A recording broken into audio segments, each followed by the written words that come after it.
أعوذ بالله من الشيطان الرجيم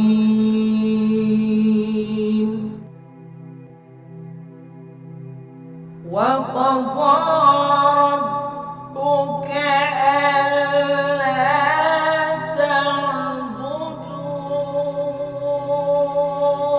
إلا إياه وبالوالدين إحسانا.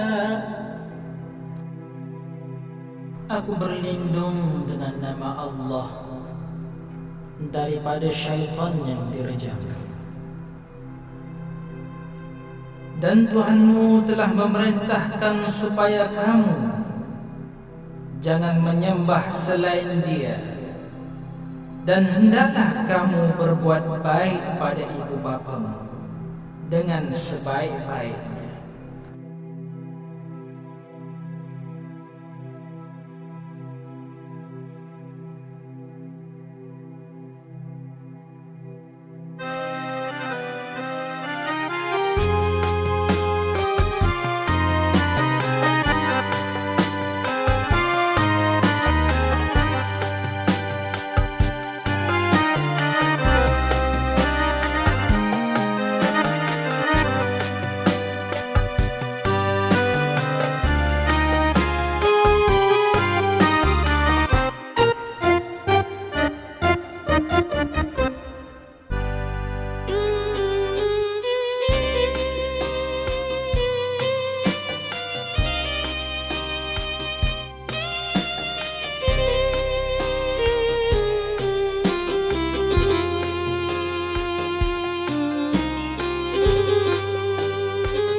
Assalamualaikum warahmatullahi ta'ala wabarakatuh. Tuan-tuan dan puan-puan yang dirahmati Allah sekalian, saya termenung sebab saya mikirkan apakah masih ada yang sayang melalui satu syarikat iaitu Murapis, modul rakaman penyebaran pemikiran Islam. Jadi dalam keadaan kita tengok tuan-tuan, pokok ni bercakap dengan saya. Tengok aku, tak ada siapa yang peduli aku. Aku bukan tak nak duduk sini ni. Pergi letak kat sini rumah tengok, tapi dibiarkan aku ni. Jadi pokok ni pun seolah-olah dia bercakap dengan saya memahaminya. Jadi kadang-kadang diri kita ni tuan-tuan pun begitu juga. Seolah-olah kita terasa diri kita ni tak ada siapa yang kesian. Maka sebab itulah Allah berfirman dalam Al-Quran Al-Karim, maksudnya sesungguhnya aku jadikan manusia ni bersuku-suku, berkelompok-kelompok, berbahasa-bahasa berwarna-warna. Hendaklah kamu berkenal-kenalan dan berkasih sayang antara satu dengan lain. Jadi kasih sayang ni memang Allah suruh. Maka sebab itu kasih sayang jangan putus. Pertama, kita sayang pada Allah, hablum minallah. Kedua, kita sayang sesama wa hablum minan nas. Kemudian sama-sama ini, kalau kita sayang pokok, kita sayang tumbuh-tumbuhan, kita sayang dengan hewan kita, yang ternakan kita, kita kena jaga. Walaupun mereka tak bersuara. Satu. Yang kedua, Allah mengingatkan kita dalam Al-Quran juga surah An-Nisa ayat 9. Sesungguhnya hendaklah kamu takut. Sesungguhnya hendaklah kamu takut meninggalkan anak-anak di belakang kamu yang lemah. Dikhawatiri mereka akan sengsara. Maka sebab itu hendaklah kamu berkata benar. Jadi berkata benar ini merupakan satu lafaz yang boleh kita lahirkan menunjukkan kita sayang. Tetapi kata-kata sayang, aku sayang pada engkau, bukan kata-kata saja. Kena tunjuk, kena buktikan kepada anak-anak. Harus tengok bagaimana susah payahnya bapak-bapak kita bekerja dengan panas, kadang-kadang kena hamun, bekerja kalau macam tentera dalam hutan, tinggalkan kamu semua, tinggalkan ibu kamu demi untuk mencari sesuap nasi untuk membesarkan anak. Begitu juga seorang polis trafik, tengah-tengah panas bekerja, yang kereta tu bukan tentunya tahu kan kalau dia tersalah bawa macam terlanggar. Itu dia. Jadi anak-anak harus menghayati, harus renung betul-betul apakah tugas bapa kita merenungi. Jadi berbalik pada itu tadi, kenapa Allah kata ditakwatiri mereka akan lemah? Lemah macam mana? Lemah yang saya cakap tadi lah. Lemah menilai, menghargai, menterjemahkan, mentafsirkan bahawa ayah aku ni sudah susah payah, ibu aku ni tengok bila kecil-kecil tengok menangis saja, ibu kita terus keluarkan susu dia, beri, menyusukan kita. Yang sebenarnya anak-anak, bukan susu tu. Itu sebenarnya darah ibu kita bagi kita nak membesarkan kita. Daripada hasil pemakanan mak bapak kita tadi, ya, dapat jadi itu, jadi zat vitamin, jadi darah. Dia bagi darah pada kita. Tapi bila dah besar, ya, kita mula lupa, tak ingat. Ya, kadang-kadang tengah menangis orang ramai, ibu pasal turut sorok. Bagikan juga ngopek yang nisap tadi. Ya, maka sebab itu dia kata, hendaklah kamu takut meninggal anak lemah. Jadi lemah menterjemah. Satu lagi yang lemah yang kita dah tengok hari ni, anak muda lah. Memang betul jalan di tengah-tengah pekan ni, tengah bandar raya. Muda, umur 20-an, lahir dalam dunia tu memang bidan kata sah budak ni tak ada apa-apa. Tapi bila umur belasan tahun, puluhan, 20 tahun, mula jalan. Penat. Angin tak ada, ribut tak ada, turun pelan. Kita pun fikir penatlah, saya pun tengok budak tu sangat penat. Biasalah orang cangkung kan. Lepas tu bertupang, taruh tangan kat bumi ni. Lama-lama saya tengok makin rebah, makin jatuh tergolek di tengah-tengah hati bandaraya. Sebab apa tu? Sebab dia lemah memikirkan. Ya, yang susah payah mak bapak dia tadi, lemah menapis bahawa benda itu sangat berbahaya, menjejaskan kesihatan dia, merosakkan masa depan dia. Tapi kalau seorang anak yang tadi, yang mak bapak dia jaga betul-betul, anak tadi boleh menterjemahkan, ini tak berbahaya pada aku. Tapi oleh kerana dia lemah tadi, dia ingat itu sama aja. Inilah sangat penting kepada anak-anak, kepada orang muda, harus ingat. Ayat ini bukan ayat kata lemah minda saja. Sebab itu British, dia kawal kita, dia bentuk pemikiran kita. Sebab itu dia kata, baik jadikan tauladan, buruk jadikan sempadan. Benda tu buruk, kita boleh letakkan sempadan sini buat apa? Sebenarnya Islam dah ajar, baik, amalkan. Buruk, tinggalkan. Itu Tuhan suruh. Sesat, berhenti, jangan teruskan, tobat. Bukan sesat ujung jalan, balik pangkal jalan. Kita balik pangkal jalan, jumpa member kata, alah member apa khabar, alah kau mana hilang, alah lados ada kah, mula-mula dia kasih lados lah, lama-lama dia kasih barang tu lah. Balik, kita begitu balik. Ini keinsapan kita. Harus kita menterjemahkan itu, dan kita dapat yang mana intan, yang mana kaca, yang mana berlian, yang mana setan. Kadang-kadang suara hati kita bercakap, Allah, bapak aku ni minta itu pun lokek, minta itu pun tak dapat. Sebenarnya dia bukan tak bagi. Kalau bagi nanti kau salah gunakan. Tengoklah macam anak-anak muda hari ni. Wah, bukan main. Duduk. Gelak sesenyum. Pasal seronok dengar. Konon-kononnya, I love you. Aku tak tengok kau lah. Dia makan pun tak larat. Itu sebenarnya tuan-tuan. Itu yang dia kata manis. Ya, madu dalam racun.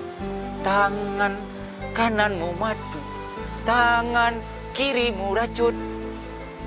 Jadi janganlah kita menyalahgunakan. Kadang-kadang ayah kita bukan tak bagi motosikal, tak bagi motosikal ke, tak bagi handset ke, tak bagi macam-macam lah.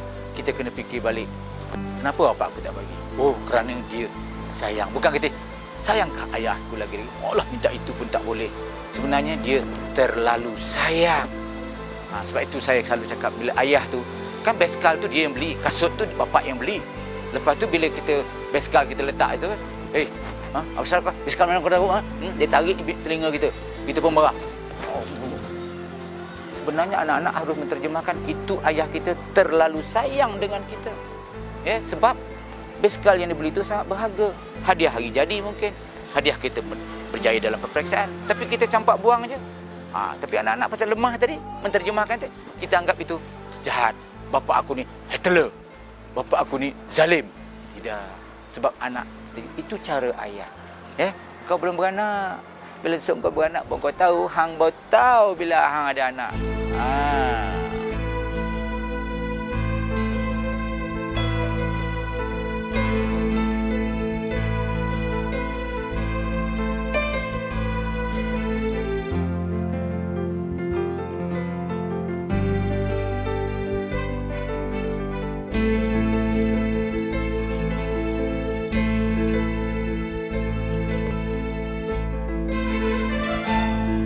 Ketika engkau dilahirkan, engkau menerangi alam gelap. surapan ayah dan ibumu.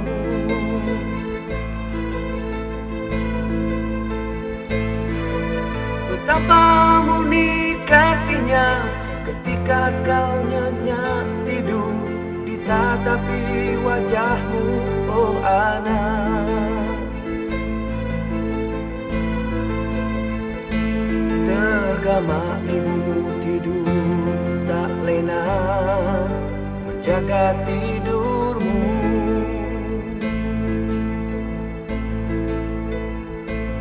Takut engkau terbangun menangis kehausan susu.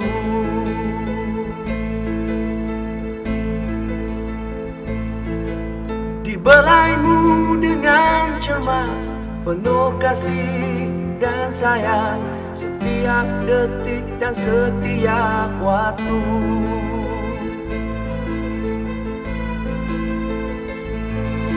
Kini masa terus berlalu, dimandi dengan kasih sayang. Kau besar sudah, oh anak. Ibu dan ayah memberi engkau kebebasan yang engkau mahu.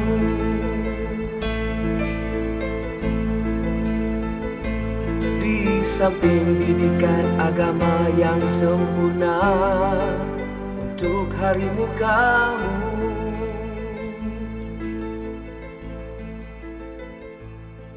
Kini kau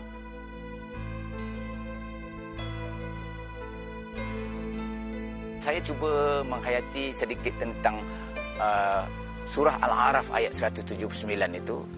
Allah berfirman, bermaksud lihat dengan mata.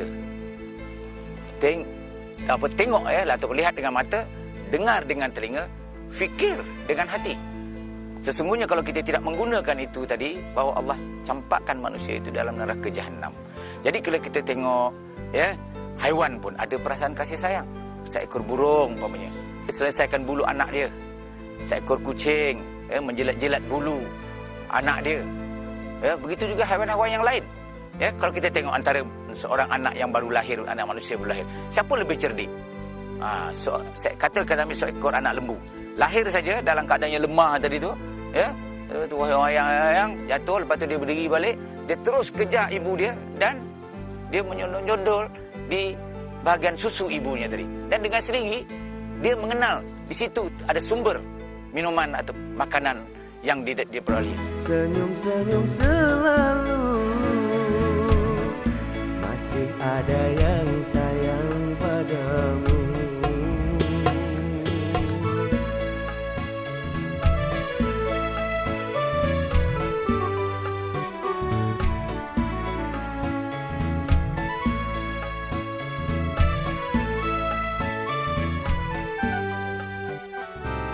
Hang baru tahu bila hang ada anak. Jadi sebab itulah anak-anak sekalian harus kembali, jangan mengsia-siakan kita punya tu. Dan bila kita nak balik bila dah besar, kita bersalam dengan mak bah. Balik bah ya. Salam, kita pun cium tangan. Apak ni pun. Kau jalan elok yo.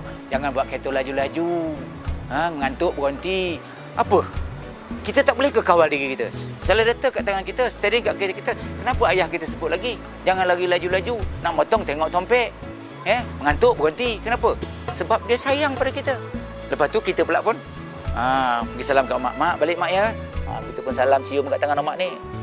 Tapi mak kita, lepas salam tu kita dah tinggal tangan kita betul kan? Mak kita pun ada bondor solid ni tu Jadi apak ni tengok. Hati dia cakap, dan tak ada. Hati dia cakap. Kalau dia bercakap so, kau dah tengok dah 4 kali, 5 kali mak kau bagi. Dan tak ada kau. Alah apa ada duit. Itu duit dia lah. Dan nak rasuh duit kau, pahit kau, manis kau, tawar kau, masin kau. Apa salah? Bagi juga. Balik bah ya. Balik bah ya. Bagi ulok dulu. Ulok, orang Penang kata ulok dulu. Lepas tu baru salam. Pak kita pun tepuk kita, usap kepala kita. Mak kita pun tadi macam biasalah, teruskan bagi nama. Lepas tu bila hang dah balik, mak pun, ayah pun kata, Nyai. Perempuan ni, pak saya lah panggil mak saya. Nyai. Ya bang. Tak sin tadi ada bagi tak? Ada. Berapa? Nanti saya nak tak tengok lah. 100. Dan bagi 50 ya. Yalah, jadilah bang. Syukurlah bang. Jadi kita pula anak. Dan dapat RM50. Kau ambil RM30 ya. Sebab tangan ayah ni tadi belum putus lagi memberi wang kepada ibu kita. Tetapi yang penting anak-anak, bagaimana nak besarkan hati ibu bapa kita tadi. Ya, nanti bapa kita tanya, apakah selama ini aku tidak ada buat sesuatu kepada anak aku?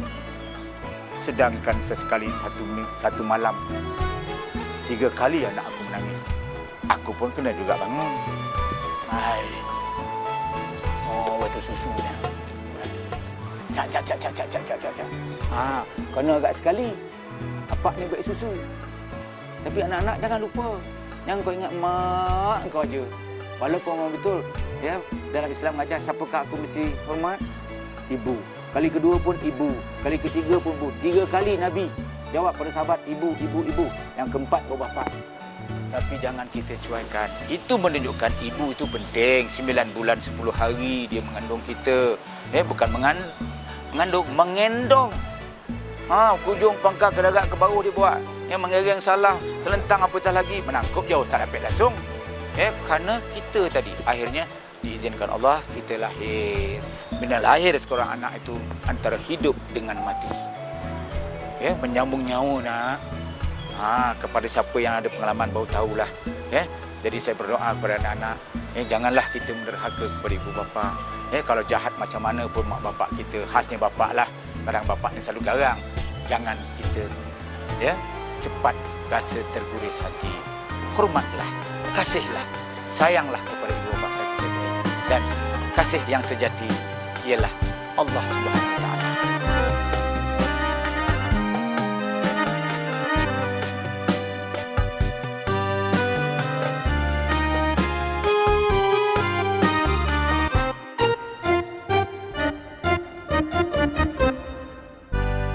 Ayah dan ibu, ayah dan ibu, itulah permulaan kami dapat melihat bulan dan matahari.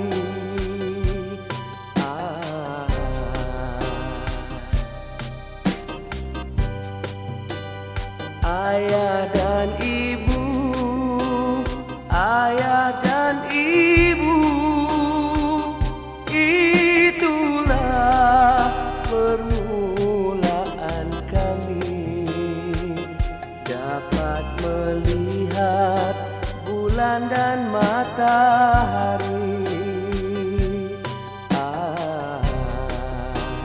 Ayah dan ibu, ayah dan ibulah mesti dihormati, yang dikurniakan dari Ilahi.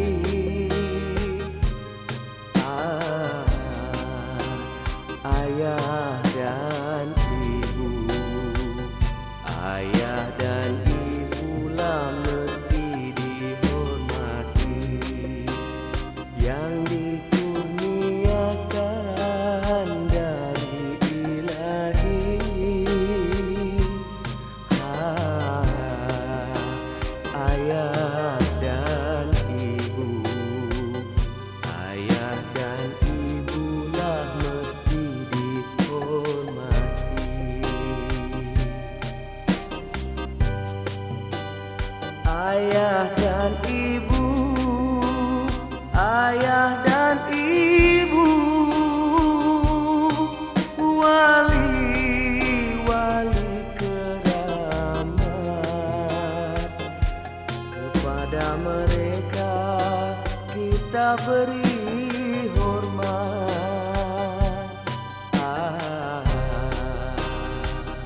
kita beri hormat, supaya hidup kita akan selamat. Bagilah tunjuk ajar dan nasihat,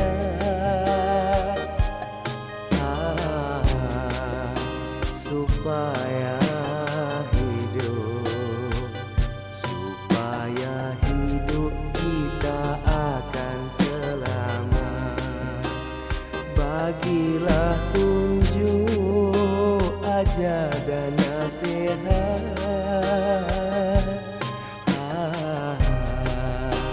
supaya hidup kita akan selamat.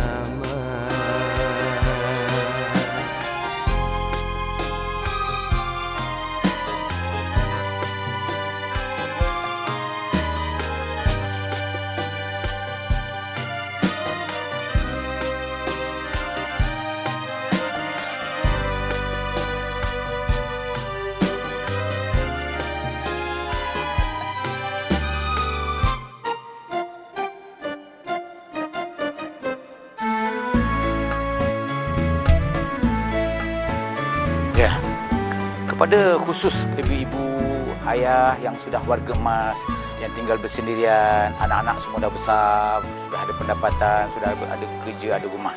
Kadang-kadang kita pun ada buat silap yang kita tak sedari. Bila anak-anak kita datang, ya, anak dia pun kadang sebab salah. Okey, tak aku bawa emak ni, pak ni tinggal kampung seorang. Nak aku bawa kan, dah selalu. Dia tak nak. Jadi ini juga kepada ibu bapa harus berubah. Ya, bila anak-anak kita menawarkan diri nak bawa kita ke rumah dia bersama-sama, kita jangan bagi alasan. Macam mana dah nak pergi ni Ayam mitik ni siapa nak bagi makan? Kambing tu siapa nak mengandangkan Rumah ni tinggal tu kau tahulah ni jam rumah. Dulu orang tukang ni dia buat pintu, dia pasang pintu. Ni jam dia buka pintu. Dia buka pintu rumah ni. Jadi kita jangan beralasan. Itu kita berserah pada Allah. Ya. Serah pada Allah, kita mesti ikutkan agama anak-anak kita. Memang pergi duduk masa sekejap biar tak dapat lama pun 3 hari mak. Hari ni dengan malam ni semalam, malam besok, malam lusa ke hari ketiga saya hantar balik. Jadi anak-anak ni sebenarnya dia nak juga. Tapi oleh kerana sekarang sekali, 2 kali, 3 kali kita bagi alasan tu. Jadi dia pun sibuk dengan kerja dia. Dia pun dah ada niat nak bawa kita sama-sama. Jadi kita mesti turutkan, jangan bagi alasan.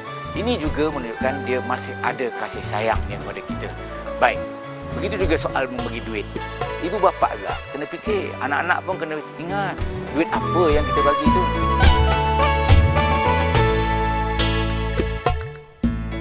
Baik, kepada anak-anak yang soleh dan solehah ni, nak bagi duit kepada mak bapak, ya, kita mesti pastikan duit yang kita bagi tu kepada ibu bapa kita tu duit apa. Duit itu mesti pasti duit yang kita daripada titik peluh kita sendiri, daripada pendapatan yang halal. Sebab kita tahu Islam mengajar setiap sumber pendapatan yang haram itu adalah bakaran api neraka. Jadi anak-anak berilah, dan kepada ibu bapa begitu. Jangan berkata gairah, ini anak aku bagi ni, anak aku yang sebulan bagi RM100, anak aku ni bagi RM1000. Betul, anak kita bagi kita, tapi kadang-kadang maklumlah anak-anak kita ni dah berjauh di mata, dia dah kena culture shock, ya, macam-macam hal dibuatnya, ya. Jadi ini juga pasti. Dan begitu juga anak-anak kita bila balik tu, walaupun dah dewasa, walaupun tak perlu lagi kita bendung dia, apa bahan buku yang dia bawa ni balik, apa bahan bacaan yang dia bawa balik, ya, bukanlah majalah-majalah yang kata tidak ada, ya, memberi rangsangan yang ke arah mendidik kepada kita. Contoh, minta maaf, saya minta maaf. Kadang-kadang kita segan nak bercakap dengan anak kita ni dah besar panjang. Majalah yang dibawa tu majalah yang masih menunjukkan orang. Itu ya, nampak tak faham lah. Ini juga kita harus, anak-anak harus faham, ya. Sebab apa? Kita dah lepas. Mungkin di rumah kita ada anak buah kita yang mak dan ayah kita boleh cucu. Itu anak buah kita ataupun anak kita sendiri yang dia jaga. Ya, kita kena tengok apa bahan ni yang kita bawa balik, bahan bacaan. Ya, duduk satu. Satu lagi, kita harus ingat ya, bahawa apabila kita bersama dengan keluarga kita balik sesekali itu, kita harus berkomunikasi dengan baik. Si ibu pun begitu. Jangan ungkit benda yang bukan-bukan. Kau ni kat Kuala Lumpur, apa yang kau buat? Kau ni apa? Jadi bila anak ni bila ayah tanya sembahyang, itu wajib pada dia. Kau semana? Jangan lewat kau itu. Jangan itu ini. Kalau ada lebih, sedekah masjid. Jadi benda-benda ini anak-anak harus terima dengan baiknya. Sebab sama ada betul tak betul dia tegur ayah tu, kita mesti terima. Kalau kita betul dia sembahyang, terima kasih ayah. Terima kasih ayah. Buat masa ni apa yang ayah didik tu tetap ada pada Man. Man akan buat Abah. Jangan gaduh. Abah jangan gaduh. Begitu juga yang lain-lain. Jangan kita pula, Abah ni tak ada guna daripada kecil. Ayah sembahyang. Sebab ini penting. Sembahyang tu penting. Kau tak bagi duit dia pun tak apa. Sebab apa? Sebenarnya kadang-kadang terdapat ibu bapa ni, dia dapat juga dibaca. Gaji 3,000. Tukar berapa? 800 lebih. Kemudian rumah, kalau beli rumah dah tentu 1,000 lebih. Dah dekat 2,000. Jadi anak kau nak beli susu, nak itulah sekolah, nak. Jadi ayah faham, tak bagi duit pun tak apa. Tapi memadailah kita menunjukkan muka yang manis, telefon, macam tadi saya kata telefon. Itu yang penting. Ya, ataupun 2 minggu sekali. Sebab itu kerajaan hari ini dah bagi tiap-tiap hari Sabtu tu cuti. 1 minggu, Sabtu Ahad itu untuk kita dengan keluarga kita sendiri. Sabtu yang kedua itu kita untuk ibu bapa kita yang masih ada di kampung ataupun di mana-mana, kita menziarahi. Sebab menziarah ini juga adalah memang ajaran Islam. Ya, yang menziarah dapat pahala, yang menerima tetamu itu pun dapat pahala. Ini itu sebabnya kita yang tersirat. Mengapa kerajaan bagi sekarang tiap-tiap hari Sabtu ada cuti, hari Ahad itu cuti. Ya, baik. Kemudian dalam keadaan gitu pula tuan-tuan, saya nak bercakap kepada anak-anak. Ya. Dalam sepanjang umur hayat ibu kita tadi, mak bapak kita, bagilah sekali dalam sejarah hidup dia betul-betul dapatlah satu rasa kepuasan, kebanggaan, dia bersyukur pada Allah hasil daripada didikan dia yang memelihara kita tadi, iaitu kepada pelajar-pelajar, ya, kepada yang masih ada sekolah rendah, sekolah menengah atau pusat pengajian tinggi. Apabila sampai hari konvo kita, bila sampai hari kita nak menerima hadiah di sekolah umpamanya, bagilah dia tersenyum bila kita naik atas pentas. Kalau di universiti, ayah duduk, ibu pun duduk sebagai tetamu tadi melihat anaknya menerima convocation.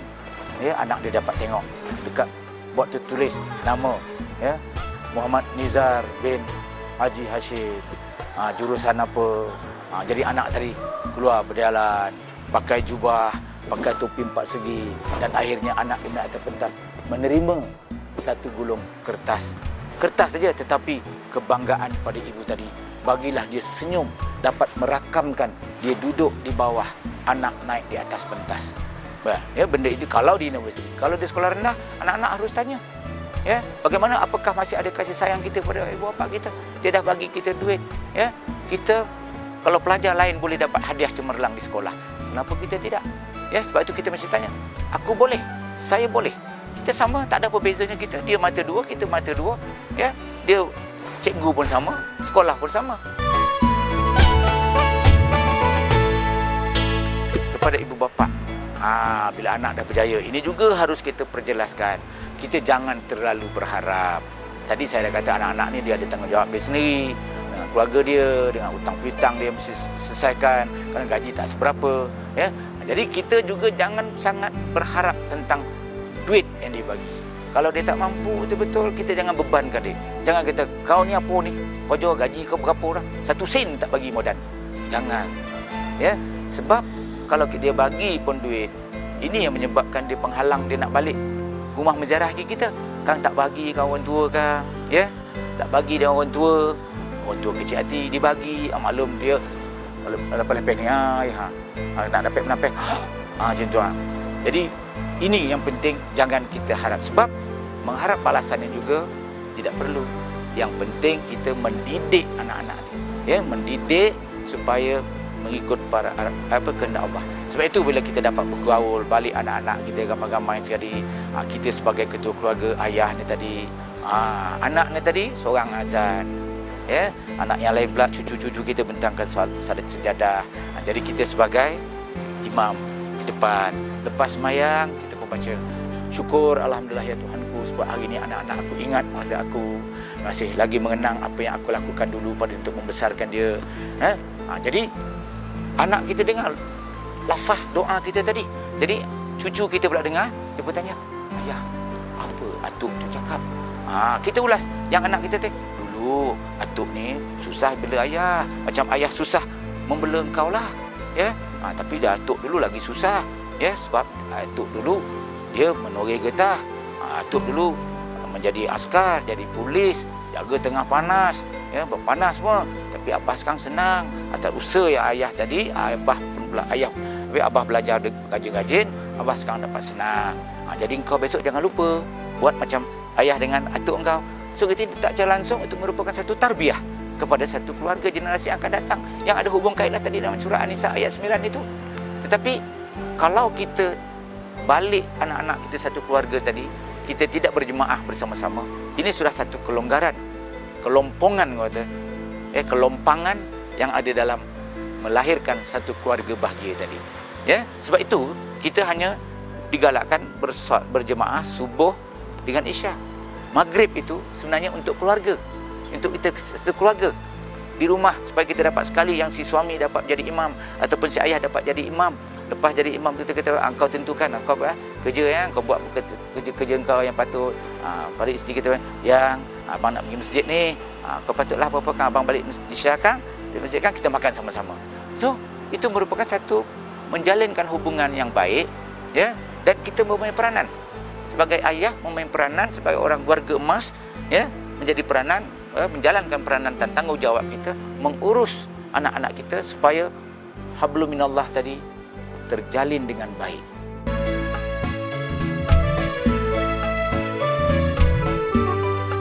Jadi dalam itu walaupun dia menumpang, tetapi dia saling bantu-membantu antara satu dengan lain. Jadi kita dengan manusia pun begitu. Dengan anak, dengan ayah. Ayah mempunyai tanggungjawab kepada anaknya. Dia kena tanggung di dalam dunia ini. Dia kena jawab di akhirat besok. Ya, begitu juga anak-anak. Anak-anak kena reda apa yang dilakukan, apa yang diusahakan oleh ibu itu, ayah itu. Kita jangan banyak ragam, kita jangan banyak minta.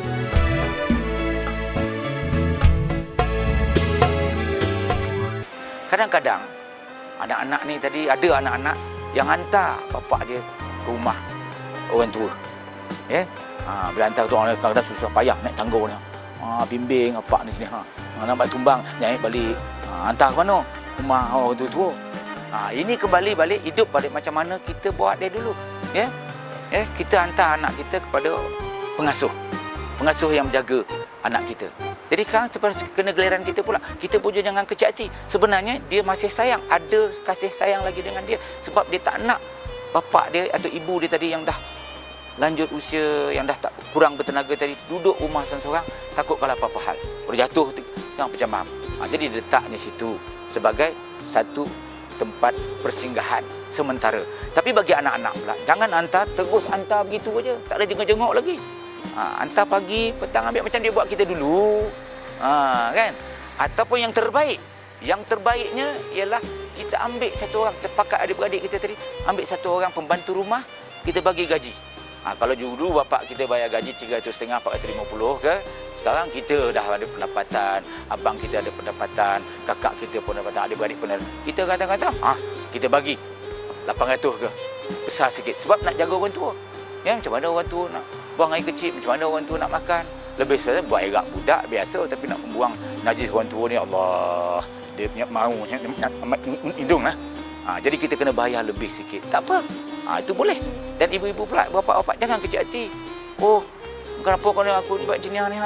Sebab dia nak menjaga, ya, supaya kita lebih selamat. Dia bekerja pun fikiran dia tenang, tak ada terganggu. Bapak aku ada orang yang jaga, ada yang mengurusnya. Itu. Cuma ingat kepada anak-anak, jangan hantar terus. Nanti orang tua tu duduk, orang gayo duduk kat tangga macam ni. Buat lah anak. Dan kita pernah tengok dalam TV, bawa bapak menangis. Tak ada ke anak dah? Tak ada. Hantar lepas sekarang tak ada. Tak ada jenguk aku lagi dah. Anak pun ada, tapi itulah. Sebab itu dalam Macam kita satu orang ibu boleh jaga 10 orang anak, tapi 10 orang anak tak boleh jaga satu orang ibu atau satu orang ayah. Kita tak nak begini.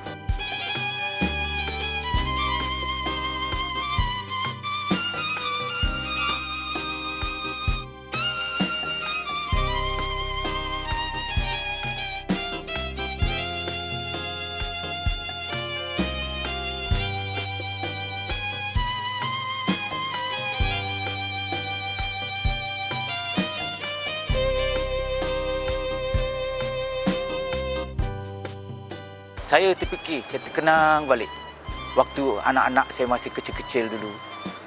Bawa dekat kolam, dia berenang, dia rasa seronok. Jadi saya pula ada rasa kepuasan. Yang budak kecil-kecil minum, mandi kat ujung tu. Yang dah pandai berenang, dia berenang. Dia menunjukkan kemahiran dia. Bahawa dia boleh. Sebab hasil daripada. Jadi kebolehan dia itu, kemahiran yang diguna tadi berenang tadi, sebagai seorang ayah, saya ada kepuasan. Berarti sudah tentu dia boleh menyelamatkan dirinya. Sebab itu dalam Islam, ajarlah anak kamu berkuda dan berenang serta memanah. Sebab itu anak-anak, kepada ibu-ibu, bapa yang sekarang ni, macam satu benda yang semesti, wajib. Wajib ajar anak-anak berenang, berkuda, memanah. Sebab apa? Ada kaitan. Bila anak itu boleh berenang, berarti dia boleh mengurus dirinya sendiri. Dalam keadaan ini, jadi dalam kita melihat, belajarlah daripada apa yang kita tengok, macam burung tak tahu mana-mana, burung tu datang, seolah-olah nampak dia, maksudnya dia kata Allah masih sayang dengan dia, dia boleh minum hanya seteguk air, lepas tu dia berterbangan, dia mengucapkan terima kasih, bersyukur. Tapi kita yang hidup di dunia hari ini, macam-macam nikmat yang kita rasa, kita tak pernah bersyukur pun, terlintas dalam hati kita, ini adalah fitrah yang Allah jadikan, nikmat Allah kepada kita. Jarang. Dan kita selalu melakukan perkara-perkara yang mungkar, yang kita sedari. Dan bila ada orang tegur kita, kita masih, apa awak peduli? Apa masalah pakcik ni? Awak apa masalah? Sebenarnya memang tak ada masalah.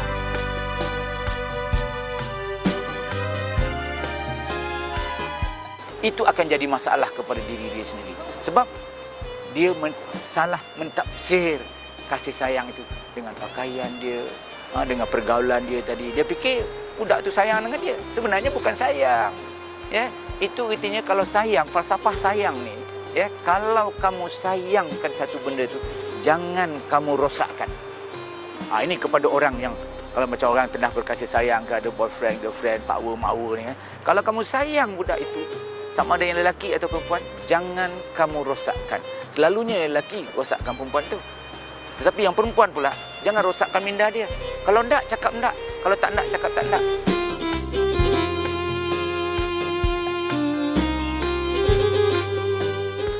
Jangan. Kalau kita agak nak main-main, jangan. Besok anak kita.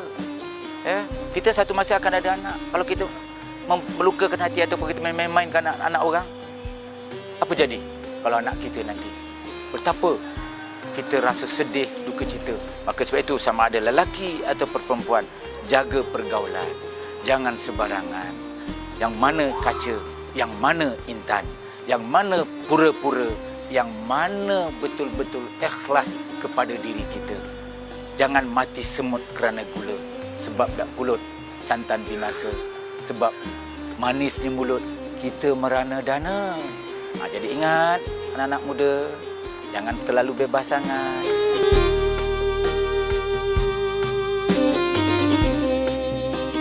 Nasi lemak buah bidara, sayang selasih ambulurutkan. Buang emak, buang saudara, kerana kekasih membenturkan. Ini sebenarnya pantun yang penjajah buat supaya menukar minda kita. Sebenarnya Islam tidak. Usahkan nak tinggal atau nak buang. Berkata, pun tak boleh. Sebenarnya pantun yang anak-anak ni, saya nak bagi tahu tu, seorang anak muda yang buat. Namanya Mat bin Jenin. Yang kita hina Mat Jenin tu, apalah jangan jadi Mat Jenin angan-angan aja. Itu Mat Jenin ni dia sayang tu, dia masih ada sayang dia. Dia yang buat pantun nasi lemak buah bidara, sayang selasih hamba lurutkan. Tinggal emak, tinggal bapa, tinggal sanak saudara, tinggal kampung halaman, tinggal harta sekanggang kera. Untuk membela hidup aku turutkan. Dia berhijrah. Hijrah kerana sayang dia masih ada pada diri dia sendiri. Yang penghujungnya ni kita nak minta semua siapa pendengar sekalian, kita kena sayang diri kita sendiri. Jangan kita harap orang sayang diri kita. Sebab orang nak sayang diri kita kadang-kadang terjadi dia ada, kalau tidak berada-ada masa akan tempuh bersarang rendah. Tapi kalau kita sendiri yang boleh mentafsir, kita sendiri boleh bertindak, kita tahu kita kena sayang diri kita sendiri. Sayang macam mana? Jangan buat perkara tak baik. Kalau tak ada pelajaran, kita cari pelajaran. Sebenarnya Mak Jinin ni berjaya, tuan-tuan. Dia berjaya. Memang dia kahwin dengan Raja betul. Sebab dia pegang surah Ar-Ra'd ayat 11 tu. Sesungguhnya Allah tidak akan merubah nasib satu orang itu kalau orang itu tidak merubahnya. Jadi Mak Jinin tadi kerana dia sayang diri dia tadi, dia berhijrah. Dia tukar daripada panjat pokok kelapa menggunakan kemahirannya, dia tukar jadi penternak. Daripada penternak, dia tukar jadi seorang peniaga. Bila berniaga, betul-betul berniaga, yang orang tak tahu latar belakang dia, dia berniaga, berjaya betul-betul menjadi seorang saudagar. Akhirnya dia buat satu pantun lagi. Tenang-tenang si air laut. Ni rumah dia ni, rumah Mak Jinin ni lah, kaya macam ni kan. Dia pun duduk satu petang tu. Tenang-tenang si air laut, sampan kolik mudik Tanjung. Hatiku terkenang, mulutku tersebut. Ingin pula nak balik kampung. Dulu bak kata orang Sarawak, nadai belun. Ini aku pulai aku dikit belun, nadai belun. Nya beli kapal. Dia beli kapal, maksudnya tadi dulu kapal terbang tak ada, dia belinya kapal. Memang dia beli kapal dan dia berjaya. Masa nak beli kapal itulah dia melintas depan istana. Sultan pula tak percaya. Akhirnya bila dah sahih dipendekkan cerita, sahih dia ni seorang jutawan yang kaya raya, beli kapal. Langsung Sultan berkata, "Memandang menteri, ya tuanku, nikahkan puteri beta dengan pemuda ini bernama Tengku Hasim Shah." Tengku Hasim Shah jadinya. Pasal apa? Kalau kita sudah ada dapat tadi yang hina besi kerana karat, hina manusia kerana melarat, tidak, bukan satu perkara yang mustahil kita boleh dapat. Jadi tetapi bila British pegang negara kita 171 tahun, dari mana saya dapat ni tuan-tuan? Pulau Pinang Bandar Baru. Francis Light jadi raja. Kalau aku kenang zaman dulu, rasa berlenang ayak mata. Di pantun itulah. Pada Pulau Pinang Bandar. Ada ke Francis Light kita kata raja? Sebenarnya Pulau Pinang Bandar Baru, Francis Light jadi penyamunnya. Kalau kita kenang zaman dulu, rasa berlenang si air mata. Apakah kita nak berlenang air mata lagi dalam keadaan kemudahan yang ada ni? Tetapi orang putih, dia tukarnya buku tu di Kejayaan Riwayat, cerita riwayat hidup Mak Jinin yang berjaya tadi. Dia bermesyuarat kerana Mak Jinin, raffle yang cerdik sikit, dia koyaknya muka surat yang terakhir tu, dia ganti. To me this one a small matter. Dia tukarkan dengan versi yang baru, yang lama-lama tu dia kutipnya betul-betul. Itu yang tenggelamnya kapal Vindavik tu. Salah satu bukunya, buku riwayat hidup Mak Jinin. Digantinya Mak Jinin pegang dahannya rapuh, jatuh lalu mati. Jadi hari ini saya tu, apakah saya masih sayang walaupun Mak Jinin tu tak pernah saya jumpa, tapi sayangku masih ada pada Mak Jinin. Seorang yang berjaya, seorang budak kampung Papua Kedana, hina, dina. Tak bersekolah, bukan tak mau pergi sekolah, sebab tak ada sekolah yang penjajah buat. Tetapi dia tahu siapa diri dia. Dia pegang dua, satu berubah surah Ar-Ra'd tadi, yang kedua mesti berhijrah. Masih ada yang sayang padamu, masih ada yang rindu padamu. Mengapa diragukan diriku, senyum-senyum selalu. Masih ada yang sayang padamu, masih ada yang rindu padamu. Mengapa diragukan diriku, senyum-senyum selalu. Masih ada yang sayang padamu.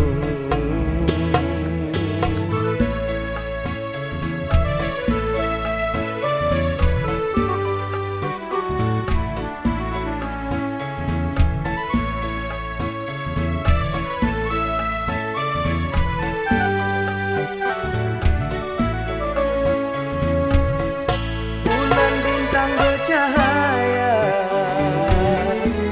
menjadi satu.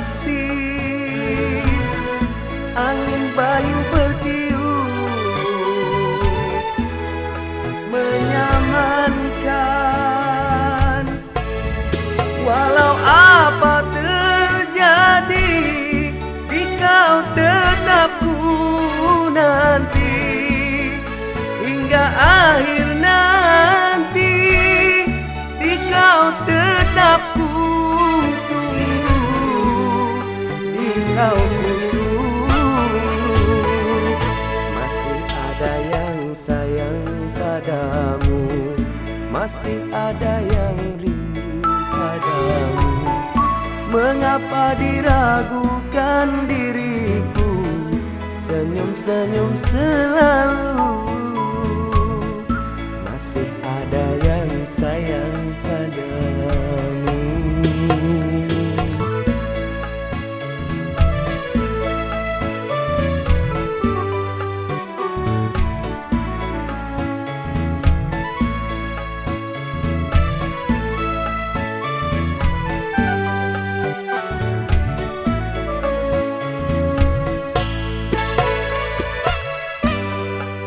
Kesimpulannya tuan-tuan, kita tengok sekarang. Pokok yang di belakang saya ni dah mati. Tetapi seolah-olah saya boleh berkomunikasi dengan dia. Berarti walaupun aku sudah mati, tetapi dalam usia aku hidup dulu, aku telah meredupkan orang. Dan di atasnya tu, walaupun batangnya dah kering, tetapi di atasnya masih ada yang menempang kasih sayang. Dan begitu juga begini, pokok yang ada di sebelah saya ni. Dia tumbuh atas batu, tuan-tuan. Atas batu dia tu. Tapi kenapa dia boleh hidup? Sebab dia survival. Di bawah dia ni cukup makan, ada air. Jadi manusia pun begitu juga.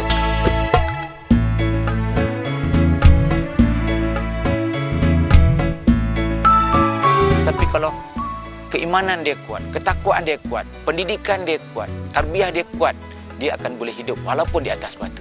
Dan macam saya kalau nak bertupang ni, kenapa saya boleh bertupang? Kenapa saya boleh goncang? Dia tak bergoyang. Sebab dengan batu yang ada, simen yang ada, besi yang ada ni, mereka bersatu. Jadi kita begitulah, anak, ayah, suami, isteri, bapa mentua, menantu, masyarakat, bangsa, negara kita, hendaklah sama-sama. Kita apa yang di akhir zaman ni, tuan-tuan, di dalam apa ni, saya cipta satu perkataan, pendapat ni. Kita ni sama, tapi kita tak boleh bersama. Kita ni satu, kita tak boleh bersatu. Nanti apa jadi? Ada serupa tiada. Apa yang kita mahu, walaupun kita tidak sama, tapi kita boleh bersama. Walaupun kita tidak bersatu, tapi kita boleh bersatu. Barulah kita dapat melahirkan satu keluarga yang bahagia, satu keadaan masyarakat yang mantap, satu negara yang susah diganggu-gugat oleh musuh-musuh kita. Tapi kalau kita tidak ada kekuatan mana? Kekuatan keimanan kita, kekuatan ketakwaan kita, berlatar belakangkan agama kita, budaya kita tidak kita ambil tahu, kita abaikan. Bahkan kita selalu juga kita ada memperkasakan. Tapi kita bukan memperkasakan, kita memperkosakan benda-benda. Ini kita akan menerima akibatnya. Maka penutupnya, itulah saya katakan, kita semua kembali kepada perintah Allah dalam surah Ibrahim ayat 7. Sekiranya kamu bersyukur atas nikmatku, akan aku tambah nikmatku lagi. Sekiranya kamu kufur, tunggulah azabku yang amat pedih. Jadi sementara kita masih ada, dapat nikmat-nikmat yang Allah beri ini, jangan lupa salat, jangan lupa perintah Allah, jangan kita lalaikan, jangan kita ambil ringan. Anak-anak itu adalah merupakan amanah Allah kepada kita. Dalam pada kita dapat nikmatnya, Allah akan tanya, itu merupakan nikmatnya kita, Allah beri pada kita. Jadi kita jangan, dalam tidak cara langsung, kita tidak sedari, kita mengkufurkan nikmat. Jadi inilah di antara apakah masih ada kasih dan sayang ini. Malaysia sebuah negara yang aman, makmur, kaya raya. Orang lain boleh hidup di negara ini dengan senang, sebagai sebuah negara yang Islam, negara Islam. Orang luar boleh datang. Itu merupakan satu nikmat yang Allah beri.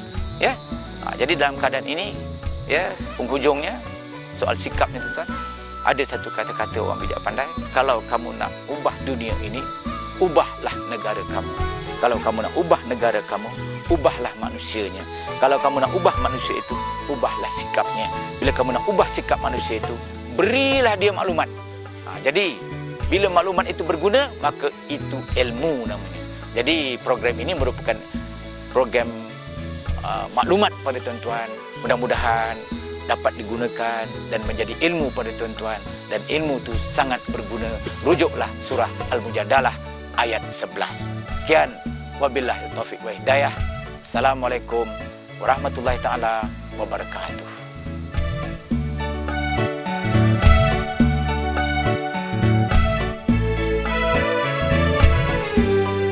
Di kau itu